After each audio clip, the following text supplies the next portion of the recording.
Il est temps de partager avec joie.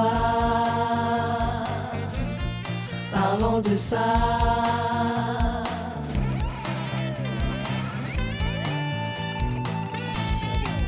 Et bienvenue à tous, Caribou, Caribou.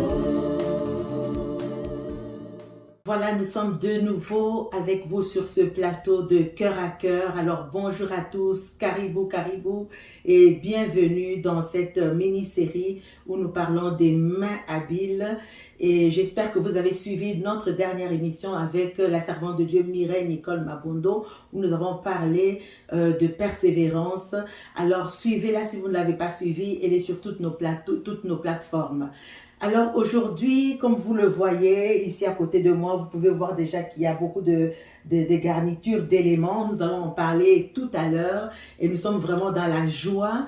Dans ce studio, nous recevrons la servante de Dieu, l'évangéliste Marie-Françoise Belondani. Évangéliste, bonjour. Bonjour, pasteur Nathalie. Comment ça va? Ça va très bien, cœur à cœur. Alors, nous sommes vraiment contents de te recevoir. Je t'appelle évangéliste Marie-Françoise, mais tu es une femme aux multiples talents. Exact. Alors, de toi aux auditeurs, comment est-ce que tu peux te présenter aujourd'hui? Oh, c'est vrai, j'ai des casquettes. Je m'appelle Marie-Françoise, grand-maman, la mère des mères. Donc, j'ai l'organisme. Je travaillais à la petite enfance. Et maintenant, je suis focalisée dans l'organisme qui a pour le nom Navire marchand pour l'espoir. Donc, je suis là pour donner de l'espoir à ceux qui voudront nous écouter. Tu es là pour donner de l'espoir. J'aime bien comment tu te présentes. Tu dis, je suis la maman des mamans. Tu as l'habitude de dire ça. Je suis la mère des mères. Et c'est une grâce pour nous de la recevoir aujourd'hui parce qu'une maman a déjà elle-même, après avoir éduqué tellement d'enfants, elle a déjà beaucoup de choses à nous donner. Et maintenant, elle est la mère des mères. Donc, elle équipe les autres mamans également. Donc, c'est vraiment une grâce de t'avoir. Merci d'avoir répondu à cette invitation. Merci également à vous de me recevoir. Alors, aujourd'hui, nous parlons de ténacité, nous parlons de résilience, qui sont également des outils qui nous sont, ou des vertus, je pourrais dire des forces, des vertus qui nous sont utiles pour pouvoir, n'est-ce pas, utiliser les dons que Dieu nous a donnés pour, au final, glorifier le Seigneur. Voilà, quand on parle de résilience, quand on parle de ténacité aujourd'hui, juste d'emblée comme ça, qu'est-ce que vous pouvez nous dire par rapport à la ténacité dans le travail, par rapport à la résilience dans le travail? Je dirais d'abord, c'est la détermination de ce que tu aimes faire. La détermination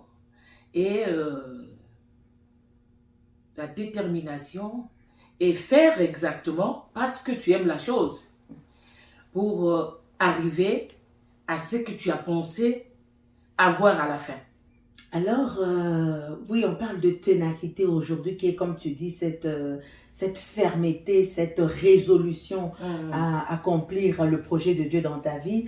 Et je sais pour le témoignage que j'ai aussi de toi, je sais que tu as enduré aussi beaucoup de choses. Alors, est-ce que tu peux nous donner aujourd'hui un témoignage personnel, une expérience personnelle? On parle ici aujourd'hui des mains habiles. Nous sommes dans la mini-série sur les mains habiles. Comment est-ce que tu peux nous partager un témoignage sur une expérience personnelle où tu as dû faire preuve de résilience, de ténacité dans ton travail? Oui. Parce que tu as dû surmonter beaucoup d'obstacles. Hein?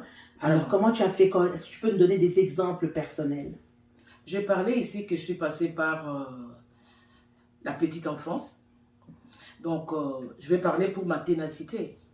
Donc, c'est, comment je dirais, c'est aimer ce que tu veux faire et avoir la connaissance en toi et ensuite, comment je dirais, t'adapter. Donc, à la petite enfance, c'est un peu en bref que je vais vous donner en petite enfance. C'était en tant que remplaçante. Donc, je savais que je suis là pour remplacer. À un moment d'autre, je vais libérer la place et laisser à la personne pour laquelle que j'ai remplacé. Alors, en tant qu'éducatrice, en ce moment-là, je devrais m'adapter et regarder qu'est-ce que faisaient les autres. Alors, à la fin de la journée, on devrait faire le rapport de comment était la journée. Et avec ça, j'ai pu faire un effort, tenir ferme, de partager avec mes collègues que j'avais trouvés. Et on commençait à faire le rapport ensemble. Je regarde qu'est-ce que je fais, je leur montre. Ils me disent que ok, c'est bon. Alors, avec ça, comme je savais que je suis juste en transit là-bas, donc je prenais chaque rapport que je faisais, je prenais la photocopie et je gardais chez moi. Après, lorsque le remplacement est terminé, je devrais maintenant libérer la place. Je me suis dit, je ne vais pas aller travailler chez quelqu'un. J'ai ouvert mon entreprise à moi-même, donc en tant qu'autonome garderie familiale. Donc j'avais déjà les équipements, comment je devrais être habile dans le métier de l'éducation avec petite enfance. Ça, c'est comme ça que j'ai réussi. Donc, j'ai l'organisme encore. À l'organisme, ce n'est pas facile.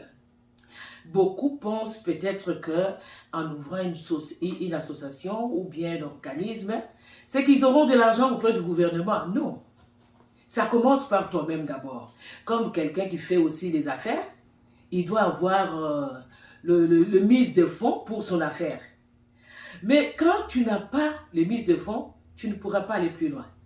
Moi, je n'avais pas, mais comme c'était quelque chose de Dieu qui m'avait donné, j'ai mis ma foi en ça. Et l'argent que j'ai gagné dans mon travail de petite enfance, et cela m'a permis. Je vous dirais, ça prend vraiment ça prend la fermeté, ça prend la confiance en soi et ça prend l'amour. D'abord, surtout l'amour. Parce que c'était une vision que j'avais vue qui est une promesse. Donc une promesse, ça me prenait la foi dans ça. Et j'ai continué avec ça pendant 11 ans. Donc de 2008 jusqu'à 2019. Pas de financement, pas de subvention. C'était difficile. Donc si c'était un travail de quelqu'un, j'allais abandonner. Ou quelqu'un qui m'a dit de faire ça, j'allais abandonner. Mais comme c'était quelque chose que Dieu m'avait demandé de faire, j'ai tenu ferme. C'est ça ma ténacité, j'ai tenu ferme. Ma résilience, c'est à partir de 2019 que j'ai eu la chance, la grâce, pas la chance, la grâce de recevoir une subvention. Donc, ne vous mettez pas à la tête que quand je vais faire comme ça, le gouvernement va me donner. Non, ça prend du travail. Au fur et à mesure que tu travailles, Dieu aussi regarde ton obéissance, ta foi et ton amour. Alors, tes défis étaient des défis financiers. Oui. Est-ce que tu avais des défis au niveau du personnel? Est-ce que tu avais des défis dans les travails? Parfois, on peut avoir un enfant qui est tellement difficile. C'est difficile avec les parents. Je ne sais pas, des défis qui justement t'amènent à avoir cette capacité de rebondir. Tu avais des échecs. Qu'est-ce qui s'est passé? Est-ce que tu as eu ce genre de choses où tu as échoué quelque chose dans tes activités? Parce qu'il n'y a pas que la petite enfance. Hein. Il y a les projets, les organismes communautaires. Tu fais beaucoup de choses. Tu distribues, tu aides également les personnes démunies au centre-ville. Tu fais beaucoup de choses. Est-ce que tu as eu comme ça dans ton expérience des obstacles majeurs? Il y a les défis financiers. Est-ce que tu as eu d'autres défis qui sont peut-être des choses qui pouvaient t'amener à te décourager, à t'abandonner, mais tu as gardé ferme, comme tu dis, pour, n'est-ce pas, traverser tous ces obstacles-là? Merci, cœur à cœur. Je dis ici, quand tu fais quelque chose, il faut d'abord aimer la chose. Exact. Moi, j'aime ce que je fais parce que c'est un choix. Donc, j'aime ça. De difficultés, oui, j'en ai eu beaucoup. De défis, oui. Du côté petite enfance, oui, je dirais oui, mais parce que petite enfance, nous avons la directrice. Quand il y a quelque chose avec les enfants, tu vas voir d'abord la directrice. Et si c'est quelque chose à communiquer aux parents, c'est la directrice elle-même qui va communiquer aux parents, que ça soit, au lieu que ça soit toi. Donc, ce côté-là, je n'ai pas vraiment eu de difficultés. Mais du côté organisme, oui, d'abord, la difficulté, c'est financière. Parce que tout marche avec l'argent. Quand tu n'as pas de l'argent, tu ne peux pas aller plus loin. Pour les gens qui font du commerce, ils se donnent au moins 2 ans pour voir que j'ai commencé avec mon mise de fonds. Ce qui veut dire que mon travail peut être rentable dans 2 ou 3 ans.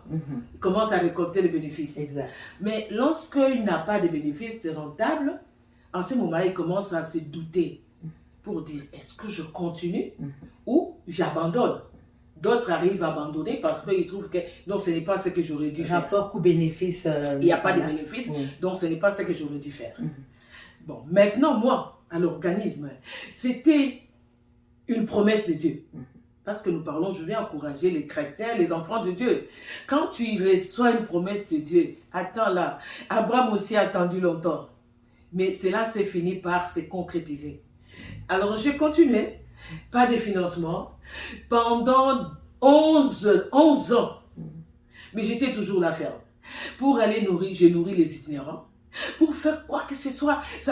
Donc, je n'avais pas de travailleurs, bien sûr, mais j'avais des dépenses. Il fallait payer les loyers, il fallait payer des assurances de l'organisme, il fallait payer. Mais tout ça, c'était mes finances. Je me demande, je n'avais pas beaucoup d'argent comme ça, mais j'étais capable de payer tout ça pendant 11 ans. À 2019, Dieu me fera grâce. C'est là que j'ai eu une subvention. Et à partir de 2019, là, ça a fait une joie, courage à moi. Ok, maintenant, je vole maintenant avec mes propres ailes maintenant. Parce que Dieu a ouvert la porte. Et faites attention. Donc, 2e année, je fais entrer la demande. La demande a été refusée, qu'il y a eu beaucoup de monde. Je n'ai pas été admissible dans ça. 2e année, encore après, je n'étais pas admissible. Mais ce n'était pas facile. Donc, si c'était le travail d'une personne qui m'a envoyé, j'allais abandonner. Mais parce que je sers Dieu, je le sers avec empressement, parce que je sais qu'il y a quelque chose qui m'attend. Voilà pourquoi je continue jusqu'à aujourd'hui. Je nourris les itinérants. Avec ça, cela m'a permis, avec détermination, de découvrir aussi beaucoup dans les champs de mes habiles. Donc, je ne suis pas paresseuse. Je vous demande aussi de ne pas être paresseuse. En tant que mère de mère, je vous encourage d'essayer parce que tu ne peux pas avoir l'expérience si tu ne travailles pas. Tu ne peux pas avoir l'expérience si tu ne travailles pas. Permets-moi de dire quelque chose aux auditeurs, à tous aux internautes, je m'excuse, que l'évangéliste que vous voyez est vraiment une femme déterminée. Tout à l'heure, j'ai rebondi sur ce que tu as dit. Tu as parlé de 11 ans. Pendant 11 ans de difficultés, ça me rappelle quelque chose. Ça me rappelle qu'elle a fait 11 fois son test, son permis de conduire et à la 11e fois, elle a eu. Il faut vraiment être une femme déterminée, une femme de vision. Imaginez-vous, certains auraient abandonné. Exactement. Mais après 11 fois, imaginez-vous, 11 fois, il y a des moqueries, 11 fois, il y a du rejet, 11 fois, il y a des doutes qui peuvent se présenter. Mais 11 fois, elle a persévéré toujours avec cette idée, toujours avec cette confiance en Dieu que oui, elle va y arriver.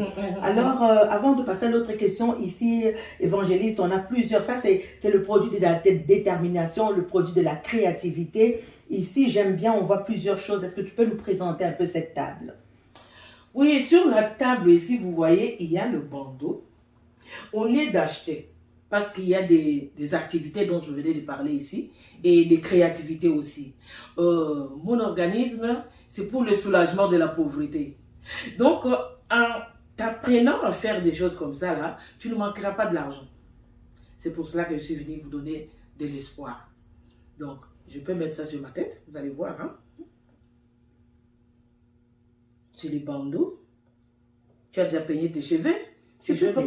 Tu peux porter comme ça, je ne sais pas comment vous me trouvez avec ça, mais je suis fière de moi. De la même façon aussi, tu peux être fière de toi en faisant comme ça, et puis tu vas le vendre, tu auras de l'argent. Ça, c'est les bandeaux, comme je montrais. Bon, ça a un peu dérangé la coiffure. Pas de problème. Ça, c'est le sac. Hein? Nous, les Africains, nous nous habillons en wax. Donc, ma créativité, j'ai dit, mais pourquoi pas faire un sac avec les tissus wax que les femmes portent. Donc, avec ces tissus ici, je le fais avec le bandeau, je le vends. Toi aussi, en venant apprendre, tu vas... Moi, même si je ne sais pas faire quelque chose, je peux chercher quelqu'un qui sait le faire pour vous apprendre, m'apprendre aussi. On fait que tous nous puissions entrer dans le plan de Dieu, le plan de bonheur. Donc, je le fais comme ça avec le bandeau. 35 $ seulement. Mais tu vois qu'avec 35 $, tu peux mettre 5 $ épargne. 30 $, tu fais le budget pour qu'est-ce que tu vas manger et comment tu vas continuer à fructifier encore ton œuvre. Alors, je voudrais venir ici, évangéliste. J'aime beaucoup ici. Donc, tout ça, c'est des chefs-d'œuvre faits par toi-même. Ok, on a le collier ici que j'aime beaucoup. C'est vraiment de toute beauté, hein? J'ai ici le collier. Tu peux aussi apprendre à faire des colliers et faire le collier personnel. Ou quand tu portes comme ça, tu sors dans un endroit, tu ne vois pas quelqu'un d'autre semblable à toi. Tu es seul. Là, on te demande où tu as acheté. C'est ta fierté. Parce que tu es libre. C'est le bonheur. Alors, laissez-moi vous présenter ce sac que je trouve magnifique. Et tout ce que nous avons à la main, c'est possible de le transformer. Alors, j'aime vraiment parce que ça, c'est l'idée d'un jeans. Au lieu de jeter vos vieux jeans, ne les jetez pas. On peut les recycler. Alors, Marie-Françoise, parle-nous un peu de ce produit que je trouve vraiment qui est un génie. Oui. Là, je parle de peut-être tissu. Pour commencer, peut-être un commerce. Tu n'as pas de l'argent. Tu peux ne pas avoir aussi la machine à coudre. Mais avec l'aiguille et tes mains habiles, parce que Dieu a créé l'homme à sa ressemblance, il a pris la poussière, il a créé, et tu es sorti un homme comme je parle aujourd'hui là. C'est les mains habiles. Donc, tu peux faire ça. Tu regardes le jean qui est déjà, je ne sais pas, peut-être délavé, hein? Ici, nous voyons, c'est comme délavé, mais c'est comme ça a été fait. Donc, tu peux prendre ça, regarder des parties qui sont encore solides, le tissu, tu découpes, tu te fais un sac. Au lieu d'aller chercher un fourre-tout dans le magasin qui va te coûter cher, tu peux soulager la pauvreté. Tu te fais toi-même quelque chose comme ça. Là, tu vas mettre tes choses à l'intérieur, tu fais tes courses avec ça. Donc, avec ça, ça dépend du modèle que je peux faire et gagner de l'argent avec ça. Venez apprendre. Venez apprendre, il y a la place pour vous. Voilà, quand l'évangéliste dit venez apprendre, elle a un organisme et dans cet organisme, justement, il y a des cours qui sont donnés pour justement permettre aux gens de s'autonomiser. Alors, évangéliste, quels sont les principes bibliques? Merci beaucoup pour la présentation. Quels sont les principes bibliques qui vous amènent à persévérer? Même quand il y a des difficultés, quels sont les principes sur lesquels vous vous basez pour persévérer malgré les difficultés? Les principes bibliques. Si nous regardons dans le livre de Genèse, nous voyons que Dieu, lorsqu'il a mis Adam et Ève dans le jardin, c'était pour cultiver. Donc, il faut cultiver. Et puis, Dieu nous a donné aussi des semences. Les semences, là, c'est pour cultiver les semences. Et la semence va sortir, va germer et produire, devient un arbre fruitier, devient je ne sais quoi. Mais le verset pour moi qui m'encourage, si je regarde dans le livre de Agé 2, versets 4 à 9, là c'est Dieu qui est en train d'encourager les gens. Moi et toi. En ce moment-là, il parlait aux anciens. Maintenant, nous sommes au Nouveau Testament. Dieu est en train de nous parler à travers d'autres personnes comme moi par exemple. Je suis venu vous encourager selon ce qui est écrit dans ce livre de Agé 2, versets 4 à 9. Dieu, il est fidèle dans son alliance parce qu'il a dit le plan qu'il a pour nous, c'est le plan de bonheur et non de malheur. Il nous fortifie de travailler et il nous encourage. Et il dit encore, il va ébranler la nation, des richesses, des choses de la nation pour nous donner. Alors, il faut travailler. pour avoir ces richesses-là. Tu vois, quand tu travailles, ça reproduit. Un, ça reproduit deux, ça reproduit trois. Donc, la parole de Dieu est vraiment la vérité. Travaillez. Ne restez pas croisés les bras, mais il faut travailler pour recevoir au retour. Donc, je comprends qu'il y a le principe de la fidélité Oui. de Dieu et Mhm. de notre fidélité également envers Dieu. Exact. Parce que si Dieu est fidèle et qu'il dit qu'il donne, Uh-huh. Dieu est fidèle pour accomplir sa promesse. Oui. Je comprends le principe de la multiplication. Mhm. C'est-à-dire que quand on sème, on peut commencer à recevoir, à Mhm. récolter. Mhm. Le principe de la multiplication, voilà, Oui. de la croissance. Mhm. Et je comprends également que parmi les principes qui nous poussent à déterminer, Mhm. je me rappelle Dieu qui disait à Josué pendant que Moïse était mort, Mhm. et Dieu dit à Josué, fortifie-toi et prends courage. Exactement, C'est- c'est le message que j'ai reçu d'ailleurs aujourd'hui dans mon assemblée. Ok. Là, j'ai remercié Dieu.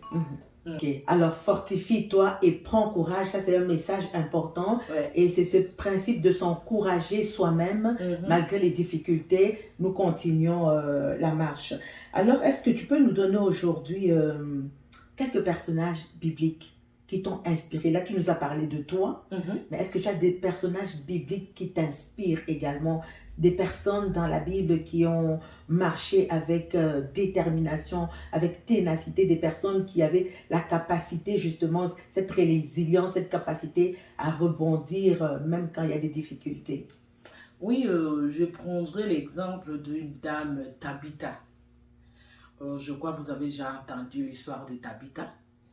Tabitha, elle cousait de vêtements, elle donnait aux gens qui étaient dans le besoin.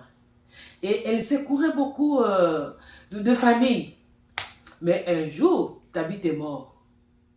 Lorsque Tabitha est mort, on a annoncé la nouvelle et les gens pleuraient pour Tabitha, que Dieu puisse ressusciter Tabitha pour le bienfait, pour sa ténacité, parce qu'il soulageait des familles, il donnait de l'espoir. Donc, quand je regarde l'histoire de Tabitha, je vois que c'est typiquement avec ce que je fais dans mon organisme. Hein. Donc, je donne de l'espoir, soulagement de la pauvreté. Parce que quand je t'apprends à faire quelque chose, une fois que tu apprends et que tu sais maintenant, tes mains là deviennent habiles, tu vas le faire, toi aussi tu vas gagner de l'argent. Tu pourras aussi faire pareil comme moi je fais pour les autres. Donc, il y a Tabitha. Deuxième personne que je peux donner encore, il y a Jacob. Jacob qui est parti chez son oncle Laban. Arrivé là-bas, il a vécu des injustices. Il a travaillé, mais jamais recevoir le salaire qu'il fallait. Mais il était ferme, déterminé. Il était aussi, comment je dirais, il avait la confiance en soi. Parce que la confiance en soi lui a permis de continuer jusqu'à ce qu'il puisse recevoir le but pour lequel il était le but pour lequel il travaillait. Il a cultivé la terre aussi. Donc la terre, nous pouvons avoir des arachides aujourd'hui. Si on ne cultive pas, on ne mangera pas les arachides. Il faut travailler. Donc, ce sont ces deux personnes-là qui m'ont beaucoup vraiment touché et j'ai gardé à moi comme exemple en fait d'amener aussi les autres. Jésus lui-même a dit, je fais ce que je vis mon Père faire. Et nous aussi, nous regardons qu'est-ce que Jésus avait fait, nous faisons qu'est-ce que Jésus a fait. Et vous qui m'écoutez aussi, si vous apprenez ça, si vous tenez ça à vos cœurs, vous allez faire aussi comme Maman Françoise fait avec ses mains habiles. Et le Seigneur, il est fidèle. Dans son alliance, il bénira ce que vous allez faire à partir de vos mains. Il y a l'exemple que tu donnes avec Jacob est un exemple qui m'inspire beaucoup. Pourquoi? Parce que au-delà des difficultés, et les difficultés étaient là, il était carrément esclave pendant 14 ans. Alors, au-delà des difficultés, il y a quelque chose qui a distingué Jacob, c'est que Jacob était à l'écoute de Dieu. Exact. Et il a reçu une révélation. Yeah. C'est cette révélation qui l'a amené justement à faire multiplier les vaches et tout ça, les vaches et tout ça, pour avoir les vaches tachetées. Pour ceux qui ne connaissent pas, lisez donc dans la Genèse, vous allez voir cette histoire. Et Dieu lui a donné une inspiration divine pour lui permettre de multiplier les vaches pour lui, parce que son beau-père ne lui donnait pas le salaire de ce qu'il de ce qu'il méritait. Voilà, Dieu lui a donné une stratégie divine pour pouvoir multiplier. Donc ça fait partie également des choses que nous devons être à l'écoute de Dieu. Maintenant, ceux qui nous regardent ne sont pas forcément des chrétiens. Alors ils peuvent se dire, mais bon, on parle de ça. Mais je sais que dans la Bible, Dieu parle autant aux chrétiens, autant aux non-chrétiens. Il y a ce roi que Dieu a inspiré pour bâtir le temple. C'était le roi Cyrus, qui n'était pas un enfant de Dieu. C'était un roi païen, pourtant Dieu l'a inspiré.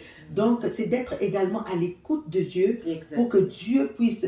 C'est pour ça que je dis que l'exemple de Jacob m'inspire, parce que d'abord, c'est quelqu'un qui est résilient, quelqu'un qui est tenace, mais quelqu'un qui est aussi à l'écoute de Dieu. Et là, agit avec beaucoup de sagesse. Voilà. Alors... tu as commencé tout à l'heure à encourager déjà ceux qui nous écoutent. Comment est-ce que tu as un message vraiment d'encouragement que tu peux encore donner à une femme qui nous écoute aujourd'hui, à une famille, à un homme? Ici, on nous voit entre femmes, mais ce n'est pas juste entre femmes, les mains habiles. Ça concerne aussi des hommes. Est-ce que tu as un message d'encouragement aujourd'hui? Oui, le message d'encouragement pour ceux qui nous écoutent, la Bible dit, réveille-toi, toi qui dors.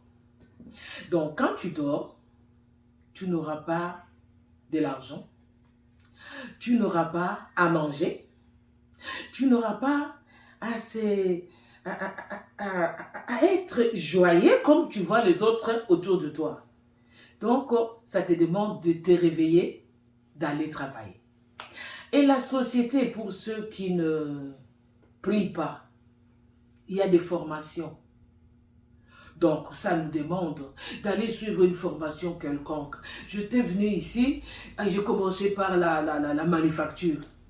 Et après, il fallait suivre les principes de l'immigration ici. Dès que j'ai eu le document, et je suis allée m'informer à faire des formations.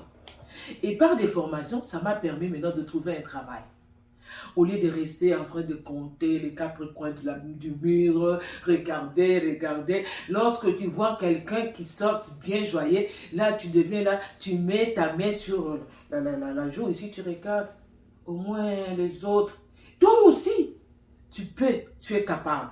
Donc, mon encouragement est que tu sois capable, tu t'élèves pour aller travailler.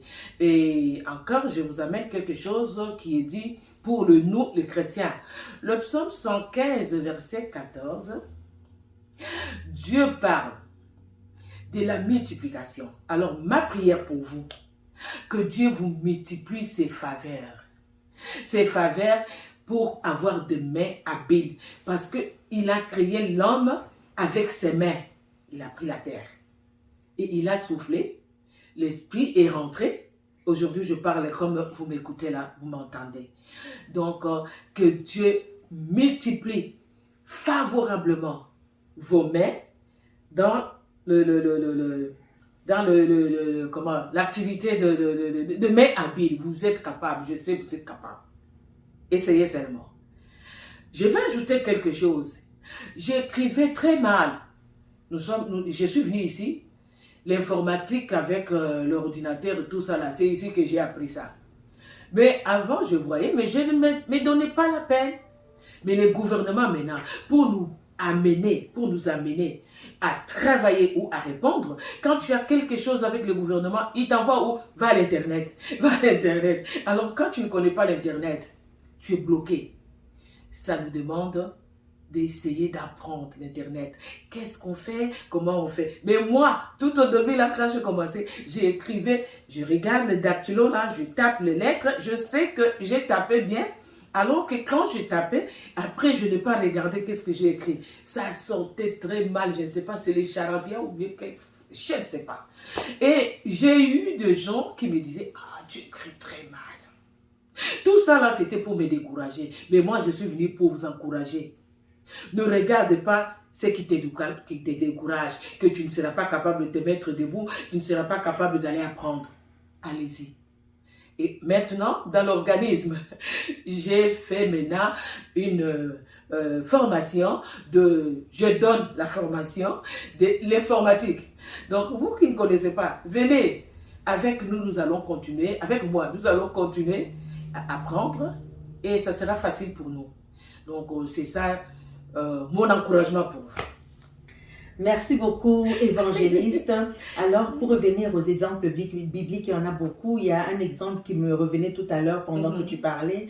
C'est l'exemple de Néhémie, l'exemple d'Esdras. Vous savez, à l'époque, les murailles étaient détruites, étaient renversées, et Dieu avait demandé de rebâtir le temple.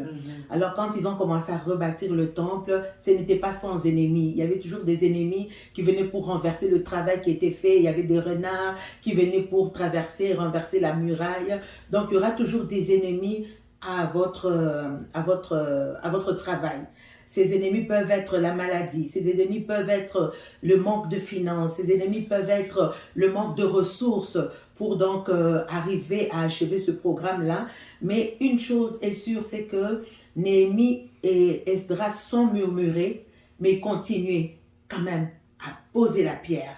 Continue à poser la pierre, continue à bâtir, parce que le Seigneur nous dit dans les livres de Zacharie de ne pas mépriser les faibles commencements, et cette maison sera rebâtie par la grâce de Dieu. Donc nous croyons que la maison, c'est-à-dire le projet que tu as, nous croyons qu'il va être bâti. Ne méprise pas. Le problème, c'est que les gens méprisent les faibles commencements. On ne peut pas mépriser les faibles commencements, parce que ce qui est important n'est pas le commencement, quoi qu'il soit très important, parce qu'il faut poser ce pas de foi, mais à ce pas de foi, ajouter un autre pas de foi, ce qui arrive à la fin, c'est la gloire. Donc, c'est que l'ennemi, il faut savoir que c'est que l'ennemi combat. Il combat les débuts parce qu'il ne veut pas que tu enclenches un projet, mais il combat également la fin parce qu'il ne veut pas avoir cette victoire, cette gloire que le Seigneur veut te donner. Alors, pour nous encourager aujourd'hui, il y a un verset dans 1 Corinthiens 15, le verset, je lirai, le verset 57 et 58 qui nous dit ceci. « Mais grâce soit rendue à Dieu qui nous donne la victoire par notre Seigneur Jésus. » Donc ça, c'est Dieu nous donne la victoire par le Seigneur Jésus. Donc le problème, c'est d'enclencher déjà ce mouvement de bâtir et de nous assurer que Dieu nous donnera la victoire. Et ce verset nous dit également, « Ainsi, mes frères bien-aimés, soyez fermes, inébranlables, travaillant de mieux en mieux à l'œuvre du Seigneur, sachant que votre travail ne sera pas vain dans le Seigneur. » Donc, sache que ton travail ne sera pas vain dans le Seigneur. Voilà, merci beaucoup, évangéliste Marie-Françoise. Je vois que tu brûles d'envie de parler, oui. As-tu un dernier message? Oui, un dernier message. Ça prend la connaissance, comme j'ai dit tout au début, sur mes expériences. Et en tant que chrétien, enfant de Dieu, ça prend la connaissance de Jésus-Christ. Quand tu as Jésus, donc tu es sûr avec les promesses, avec la parole, et tu mets la foi dessus. Quand tu mets la foi, l'obéissance dans la foi, et tu vas arriver à faire ce que tu étais incapable de faire. Et lorsque tu vas faire ce que tu étais incapable de faire, directement tu es libéré. Tu es libéré, donc tu as la liberté. Et maintenant, quand tu as déjà fait ce que tu as fait, là c'est le bonheur qui t'entend. Et c'est ça ce que l'ennemi vient combattre. Mais moi, je vous encourage, continuons. Fermez nos yeux. Allons, regardez devant. Celui qui regarde en arrière, celui qui regarde en arrière n'est pas digne. Donc, celui qui tient à la charrue, n'est pas digne. Tu regardes en arrière. Donc, avançons. Avec Jésus, nous ferons des exploits. Sans oublier que tout ce que nous faisons, c'est pour accomplir le dessein de Dieu dans nos vies. Donc retenez ça, tout ce que tu as, ce travail que tu fais, c'est pour donner gloire à Dieu et accomplir le dessein de Dieu dans nos vies. Voilà, c'était tout pour aujourd'hui. Merci encore, évangéliste, d'avoir accepté notre invitation.